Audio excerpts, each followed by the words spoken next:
for joining this webinar today, in which we, the UN Global Compact, are holding today with the support of the Resident Coordinator's Office to present about the UN Global Compact and how we're uniting the business community for a better world. We will begin by reviewing our agenda today. So first, my name is Sarah Isa. I'm the Partnership Consultant at the UN Resident Coordinator's Office. We're located here in Riyadh, Saudi Arabia. We'll begin with a presentation with my colleague, Ms. Claire Kells. She's the Senior Manager from UN Global Compact. She'll be presenting how sustainability can give your company a competitive advantage and what are the latest guidance, trainings, and tools and support from the UN Global Compact. Then we will provide you with a company spotlight, NG. They've been members with us for quite a while, members of the Global Compact. And then finally, we will leave some time for questions or answers. So please note down your questions as we present. And of course, we'll take them at the end of the presentation. So without further ado, I would like to introduce Ms. Claire Kells from UN Global Compact Office. Great, thank you, Sarah. I'm so glad to be joining you.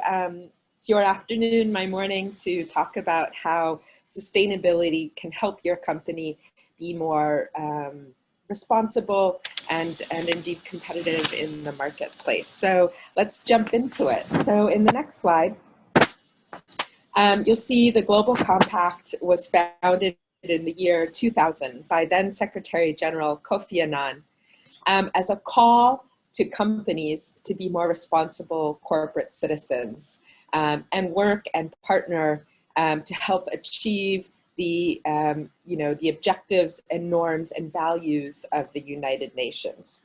And so that took place, or that took the shape of 10 principles, which we can see in the next slide. So the Global Compact was founded on 10 principles of responsible business, which cover human rights, labor, environment, and anti-corruption. So at the Global Compact, we take a very holistic approach to corporate sustainability. Over the past 20 years, we've grown to over 12,000 businesses are participating and have made this commitment at the CEO level.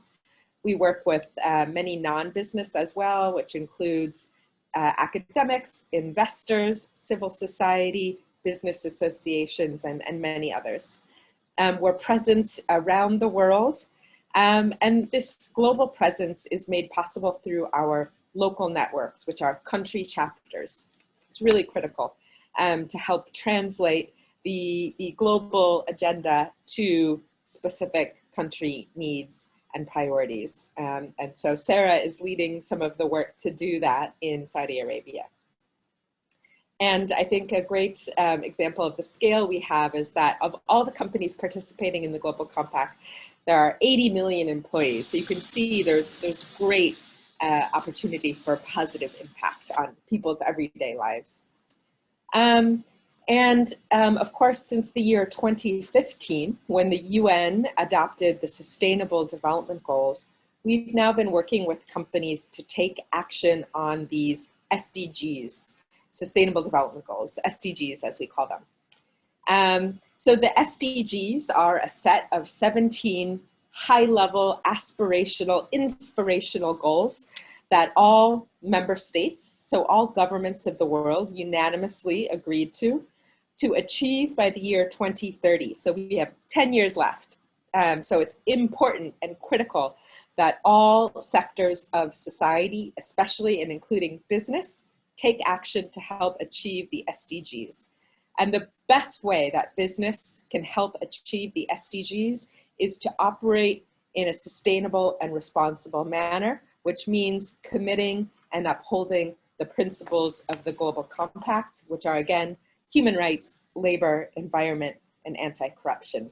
So the way that you do business is the way that you will help achieve the SDGs. And this is important. In the next slide, we can see because currently the world, all of us collectively are not on track to achieve the Sustainable Development Goals by the year 2030.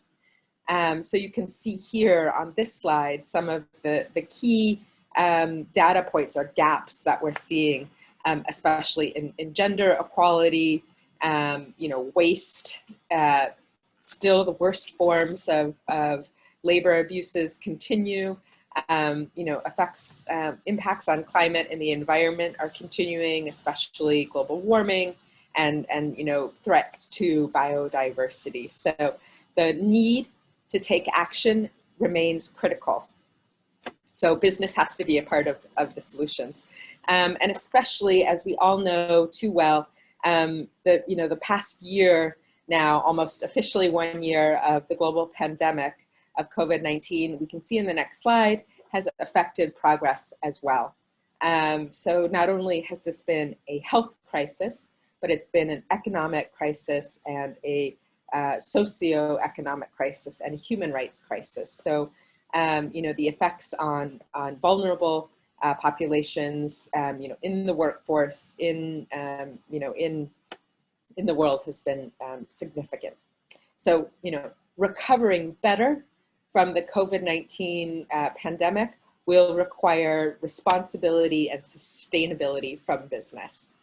And we have seen I think an important signal from the financial markets that more responsible and more sustainable business can recover or remain less negatively impacted by crises. So responsibility and sustainability can help your business, kind of come through a crisis less impacted. So it's important to note that sustainability, really builds trust and resilience in your business.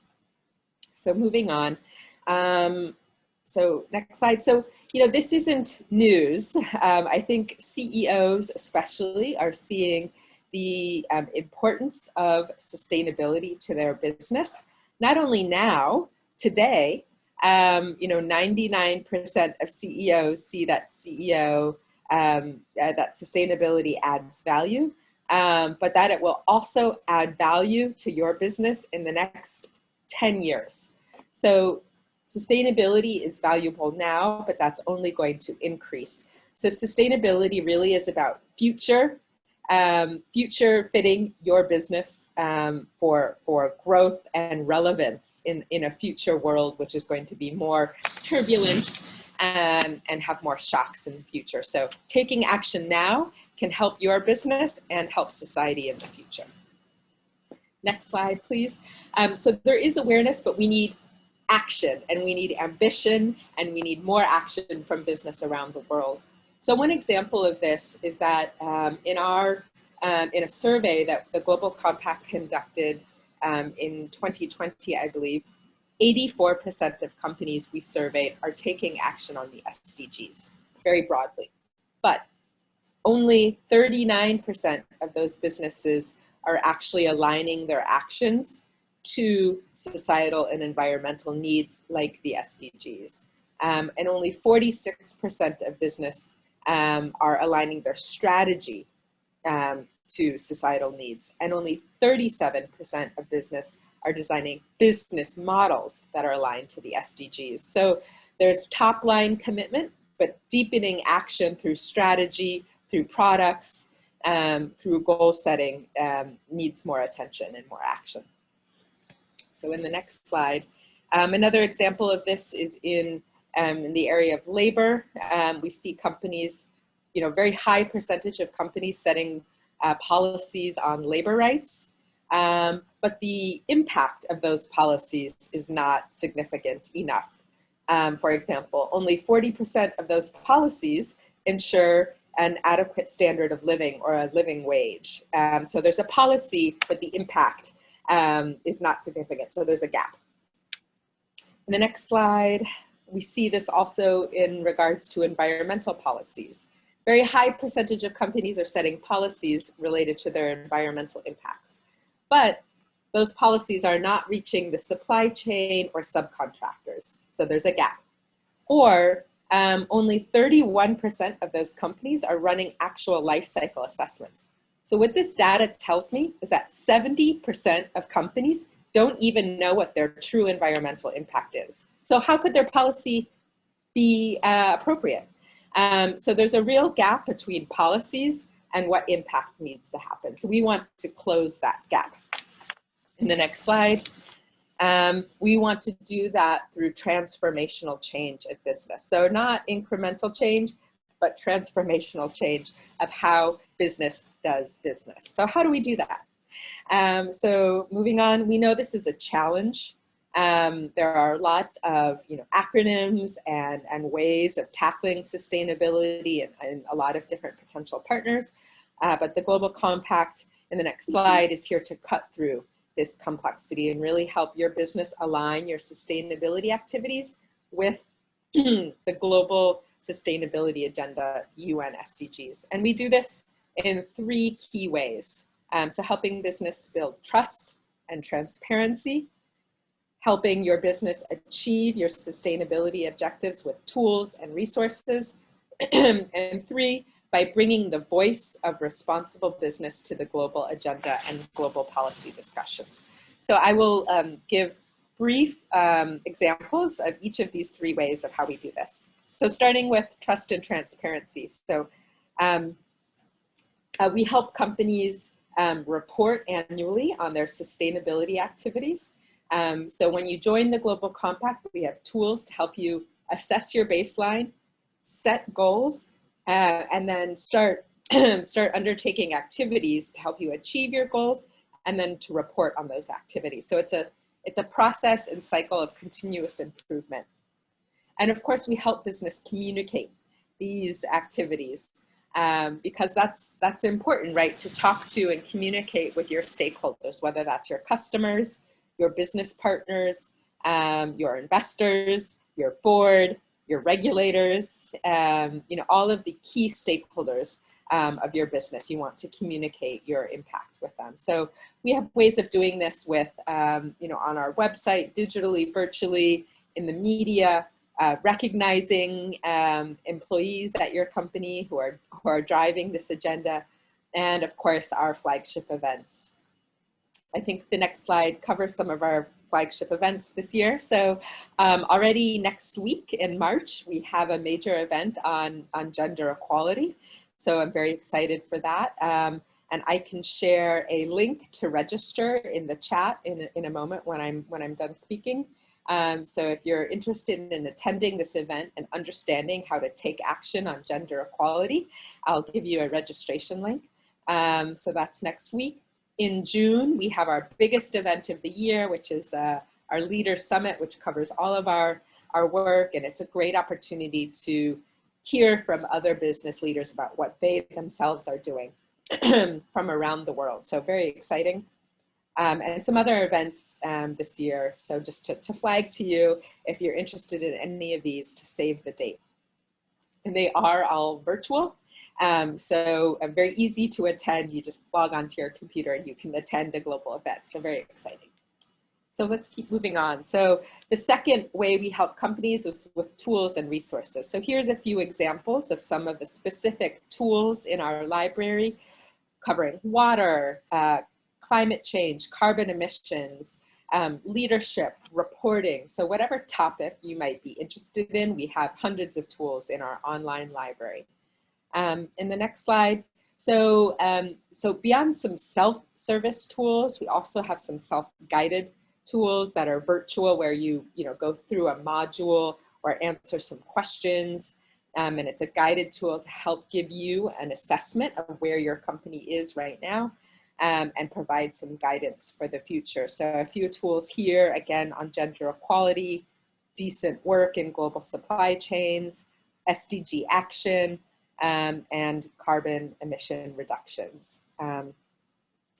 So the next level of tools we offer are training and coaching, learning tools. So we have an online learning platform called the Global Compact Academy, which has over 100 sessions on how to do key aspects of sustainability, how to reduce carbon emissions in line with climate science, how to manage your water impacts, how to do a human rights impact assessment, how to set targets on gender equality. So this is very practical, tangible, hands-on learning.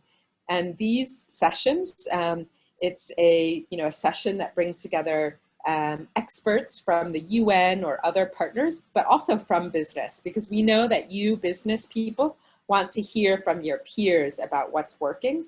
So these sessions are really, learning from experts who know how to help you change your business. And they are available to every employee in your business. So really great value for money through the Global Compact Academy. And the next level is even more hands-on. So these impact initiatives are accelerators, accelerator programs that your business can join for about 6 to 8 months. We run them every year to help come up with a tailored action plan on a specific issue. So if you want to set a target at your business on gender equality, or set a target on climate change, greenhouse gas emission reductions, or set a target on innovation, or set a target on, several of the sustainable development goals, these global impact initiatives, these accelerator initiatives can help you do that through workshops, mentorships, really hands-on training and coaching workshops and activities. And then you come away with a tailored plan, a tailored action plan for your business. So really practical and really exciting. We've seen a lot of companies find these valuable. So here's an example of the Young SDG Innovators. Here's some of our innovators from last year, very exciting. And then finally, the third way that we help companies is through bringing the voice of responsible business to help shape the agenda. So one way we do this is through our action platforms. These are global working groups where leading companies come together on a particular issue to identify what is best practice and then create some kind of guide or tool for other business to use. So if you think your business has the example or the best practice that you want to share with the world, participating in an action platform is a great way to do that, because that's how we create tools and resources for everyone else. And of course, through our local networks and some of our global events, policy dialogues or high-level CEO roundtables with leaders from the UN, from government, from business is a critical way that we help create change, is by connecting leaders together to discuss solutions, but also challenges and collaborations. So I have a few slides here about the business case. So I think it's important to note that, sustainability and responsibility in the short term can really improve some critical elements of your business operations, employee engagement, customer loyalty, operational efficiency, innovation, PR and media, sales and marketing, et cetera, et cetera. So there's some short-term benefits already.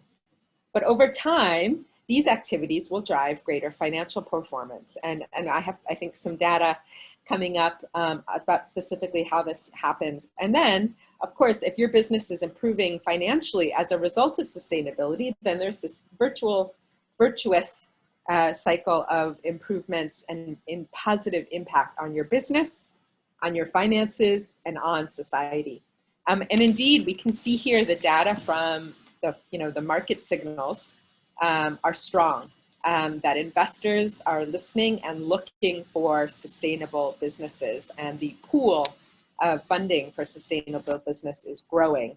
I think it's expected to grow 20 times over the next decade. So, significant funding is available for responsible and sustainable businesses.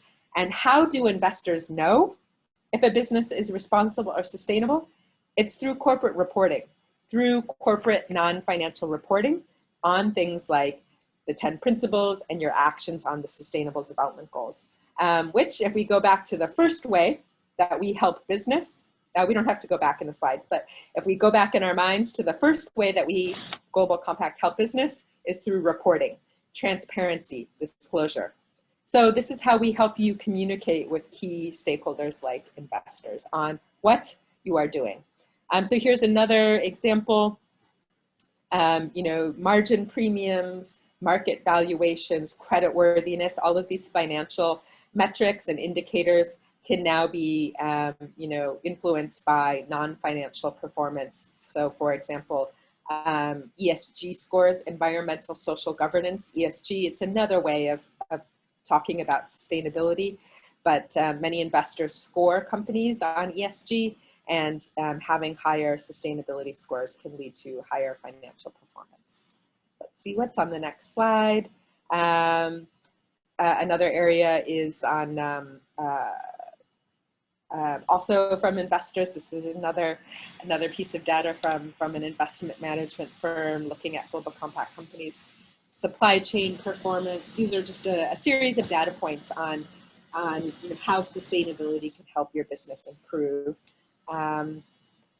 So I think I'm coming to the end of my slides, but it's important to note that if your company is interested in joining, it's a very straightforward process. Either myself or Sarah can help you.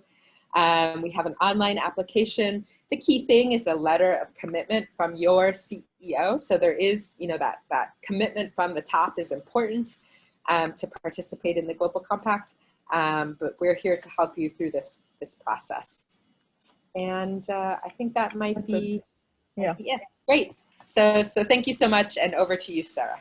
Thank you so much, Claire, for this presentation.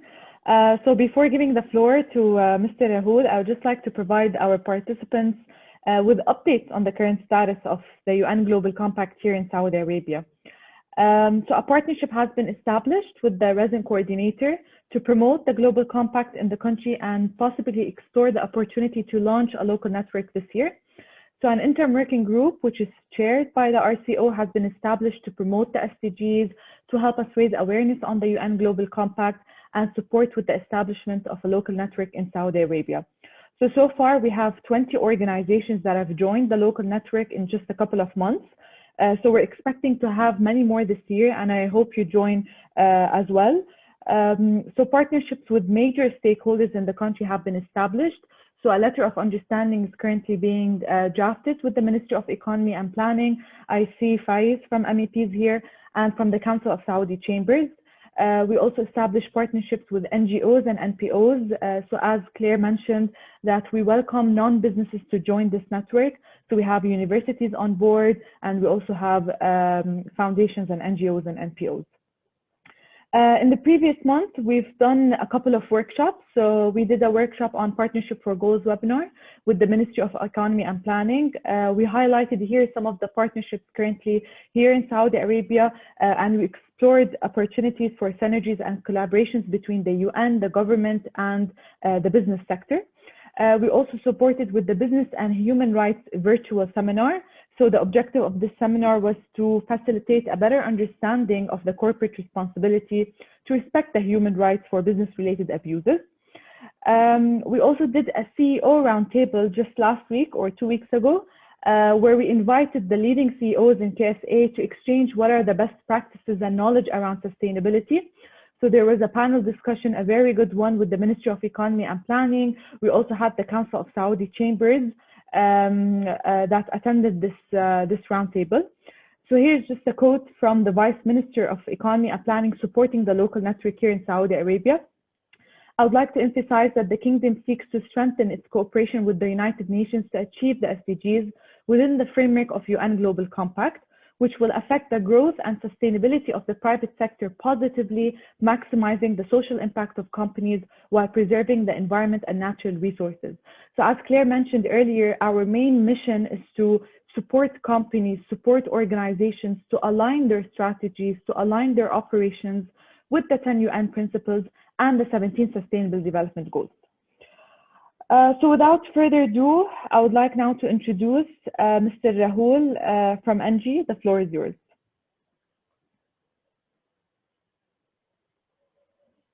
Hi everyone. Hi, thank you, Sarah. Thank you, Claire.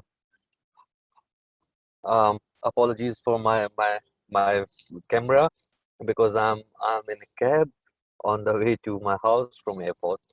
So my apologies for that. So let me introduce, I'm Rahul and I work for NG as a strategy and sustainability head for KSA. And thank you everyone to joining this session.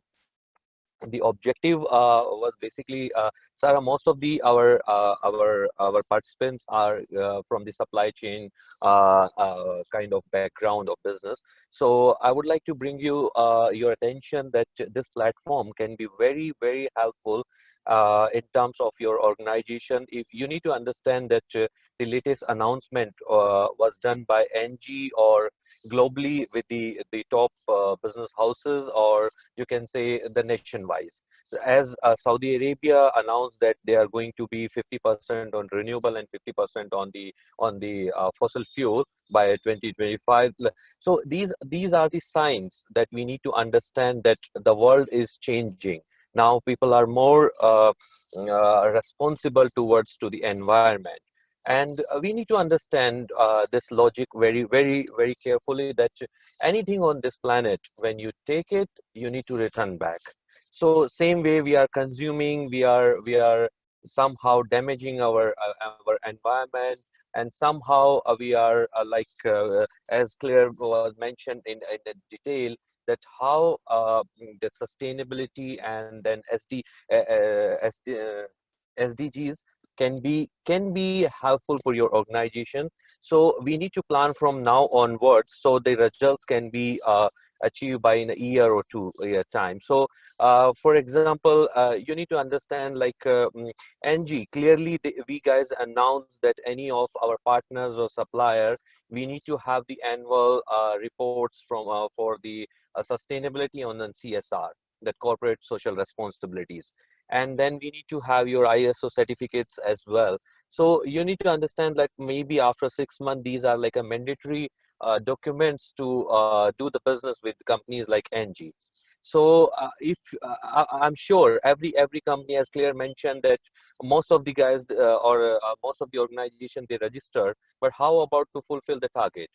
So, I can give you one small example. Last week only, NG for the Middle East, we finalized our KPIs for the CSR.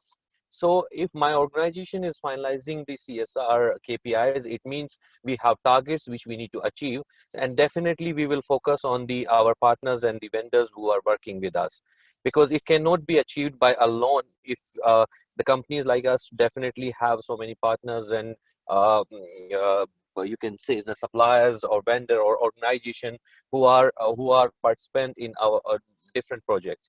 So the logic behind to join this program is pretty much helpful in terms of your CSR or sustainability goal. Secondly, as Claire mentioned, it will be a long-term financial benefits, which will be which will be appreciated by the organization. So the thing what I personally feel that, and we did this experiment, that one of any of the person from your organization or one of you can be ambassador to your organization for these things, and you can give the benefit to your top management that why they should join. Because still I'm not sure that the top management have the, or the CEOs have the full idea about the benefits of this program. Especially Sarah, I would like to highlight that Rima and Nasir are with me, the two both the guys, they came to your office as well. So they are from SIDF, and I would like to request Rima and Nasir that I think you need to talk to Ibrahim.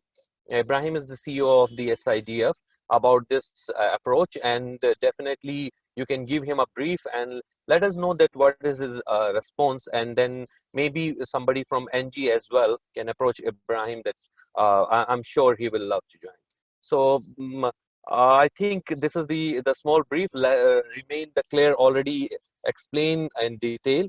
So thank you. That's it from my side. If you have any questions related to NG, like for example, what we are doing, what are our latest initiatives. So I just highlight to two of the initiatives. One is the that we did the half a million US dollar donation for the Ministry of Health in KSA, just to support for the pandemic period. The second is that like we are planning for half a million US dollar as a mangrove project, especially in the area of Yambu, Red Sea, like a coastal area, because we did the similar project in UAE, and we had a great response, and it seems like a good result towards to the environment. So same we are planning to have in Saudi Arabia. So these are our latest initiatives, which like I can say are top of the line. But apart from these initiatives, we have internal so many different programs, like as Claire mentioned. So guys, feel free any questions if you have, and thank you.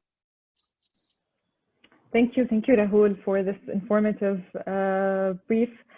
So I just wanted to see if we have, I think we have quite a lot of time. So I just wanted to see if we have any questions from the participants. Please feel free to unmute yourself and ask any questions that you may have.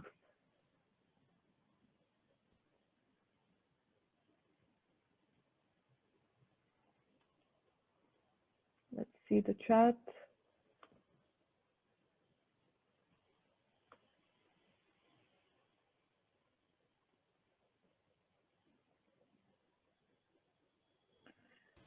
So, yeah, Farid, please go ahead. Sarah. Hi. First of all, I'd like to thank you in Global Compact for this virtual webinar. And I really would like to thank you personally for your effort to promote you in Global Compact in my country, in Saudi Arabia, to mobilize the private sector and companies to embrace sustainability development goals and be sustainable and responsible businesses in the country. I have a question to Ms. Claire about how can government support UN Global Compact in mobilizing the private sector and businesses.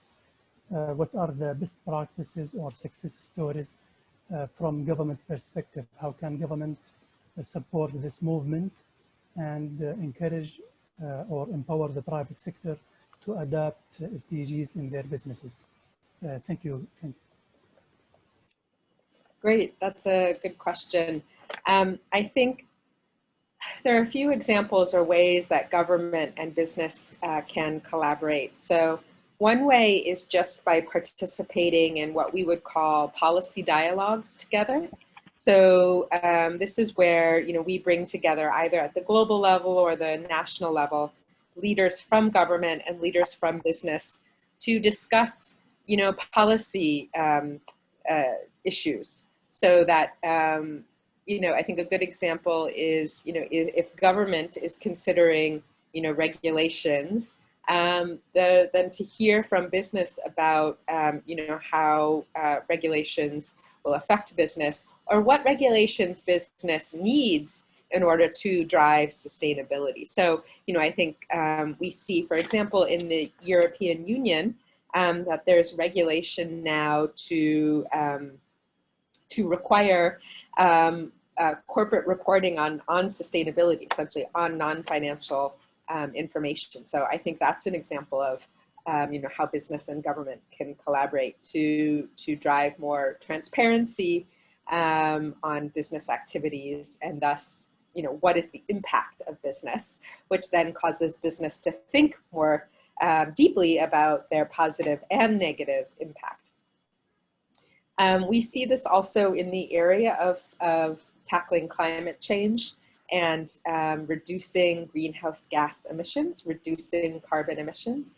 We call this a positive ambition loop, where when business and government work together, through the Paris Climate Agreement, for example, governments agreed to a certain level of carbon reduction.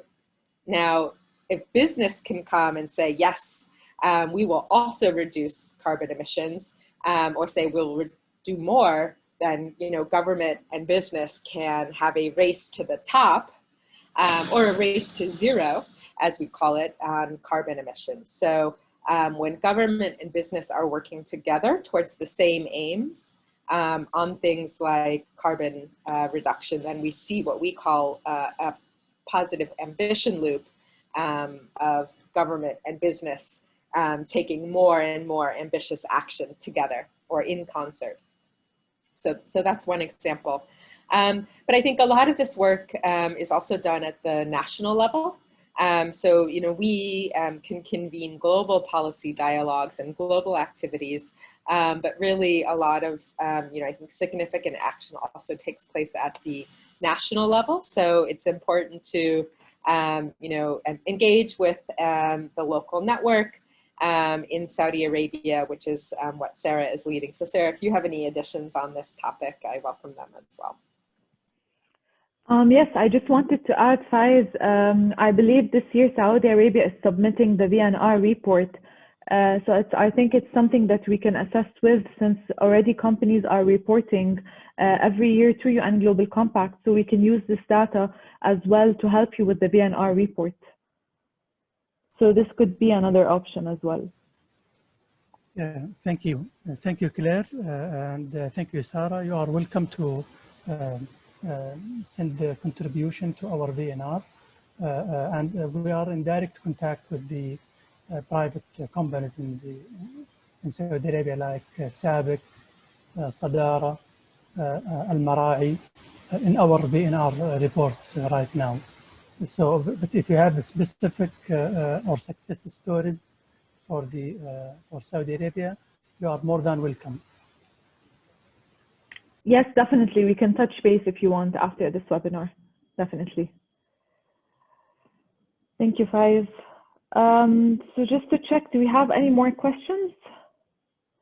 Any more thoughts? Yes, I do have a question actually for Claire. The Young SDG Innovators Program caught my attention.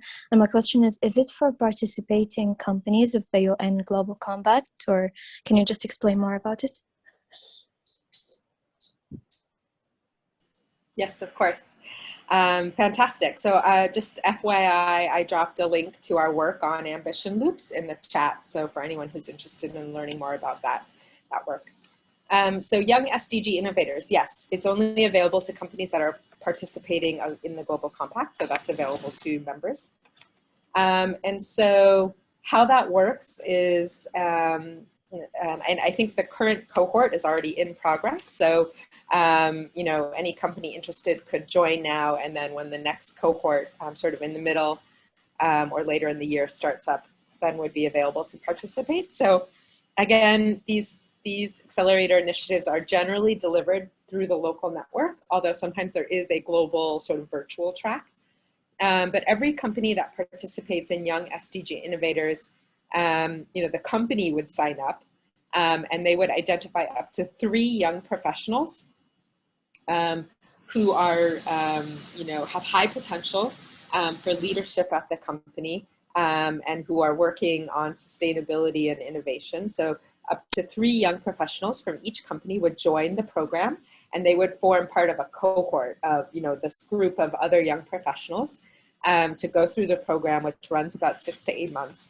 And basically, it's sort of like a leadership training, but also training and coaching in sustainability concepts. So, and the idea is for these young professionals to learn how to use the concepts and the framework of the Sustainable Development Goals to drive innovation at their company. So to create new products, new services, new business models at their company that help achieve the SDGs and have positive sustainability impact through their company. So, you know, the ideal scenario is that young professionals who join the cohort would create some kind of, you know, prototype or new business model or some example for their company. Of course, it's, you know, can remain proprietary. We respect that. But through this program, they would develop some kind of prototype or example for their company to drive, you know, innovation and sustainability. And then they would be able to, you know, take that back to their company and run with it. So I can share more information in the chat as well, but that's a brief overview of how the program works, but it is available to participating companies only. Thank you, Claire. Any more questions?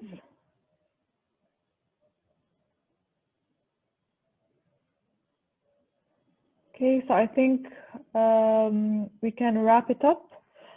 So thank you all for joining us today. So as mentioned, we're here to answer any more questions. So please just don't hesitate to email us. I'll be sending the recorded webinar so you can take a look at it again and check all the details. And I'll be more than happy to assist you with joining the local network here in Saudi Arabia. And we hope to stay in touch. And thank you so much and have a good day. Thank you, Claire, and thank you, Rahul. Thank you, Sarah. Thank you. Thank you, Sarah. So Thank you, nice Claire. of you. And thanks, everyone. Thank you, Claire. Thank you. Thank you. Thank you. Bye. Bye-bye. Thank you all. Bye-bye.